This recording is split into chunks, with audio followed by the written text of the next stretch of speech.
The United States has sent F-22 SEAL fighter jets to participate in ongoing military drills with South Korea. Pyongyang earlier said it was in a state of war with the South following the latest round of sanctions over its nuclear test 2 months ago.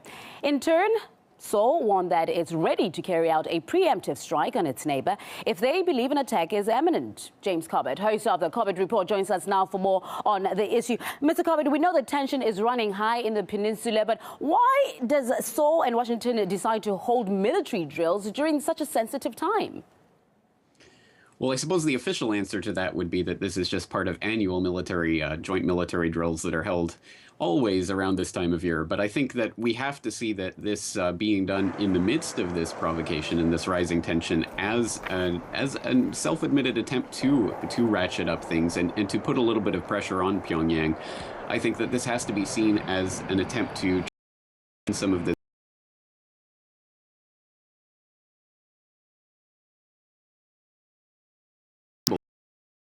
has the possibility of ratcheting things up to the point where tensions might actually over as a result of this. And we saw that recently with the deployment of B-2 nuclear-armed bombers in South Korea recently, which is not only worrying, I think, to Pyongyang, but also to China to have nuclear bombers that close on the Korean Peninsula there on China's southern border. I think that China won't be pleased with that either. So this is quite an escalation that's taking place right now. So what actions would prompt South Korea to actually carry out a preemptive strike against its neighbor? Well, I don't know if that's something that we're looking at realistically. I think that the most likely scenario here would be some sort of blunder or misinterpretation on one side or the other, because everything is on the knife edge.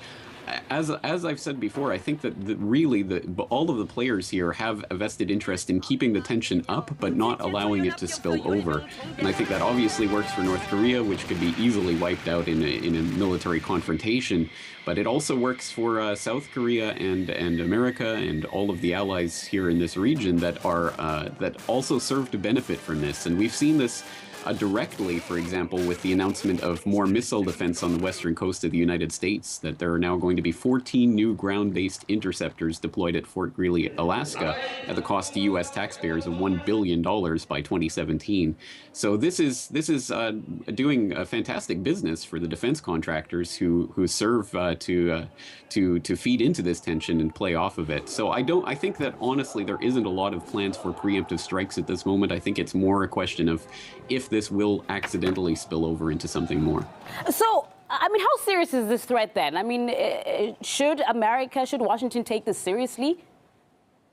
Well, I think the thing to keep in mind is that the idea that there's some sort of nuclear specter hanging over America at the moment is laughable at best.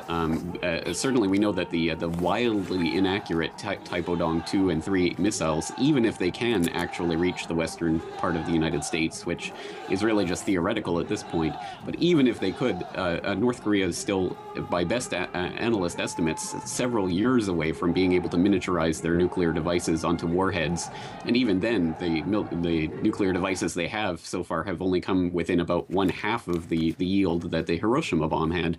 So quite small bombs in and of themselves. So this isn't an imminent threat. This isn't something that's going to strike out any day now, I think, in that sense. So I don't think that this is a threat to the American mainland. That aspect of it is being hyped up, but if it serves to justify $1 billion worth of missile interceptors, I think the defense contractors will be laughing all the way to the bank. Okay, so then let me ask you this. I mean, with harsh rhetoric coming from both sides, isn't it time for the international community to sit both sides together and say, let's negotiate what can make this go away, this harsh rhetoric, this threats of missiles and all of this? Is that even possible? Well, there has to be some sort of change to the status quo here, and it is a question of what sides can be brought to this table, because obviously the six-party talks have gone nowhere and in fact have really digressed in the last few years to the point where we're now at this stage again. So I think there has to be some different players at the table. And I think ultimately most people are expecting that this will evolve into some sort of negotiation between U.S. and China, whether directly or indirectly through this confrontation. But I think those are the two main players that are feeding into this right now, and and which really do have Pyongyang in the balance. So I think that it's going to have to involve those parties at some point in some way. But at this point, I just don't see how that's going to arrive. Certainly not within the framework of the six-party talks as they've existed over the past decade. All right, we'll have to see what happens then. We're watching very closely. Mr. James Corbett of the Corbett Report. Thank you very much for your insight on this issue.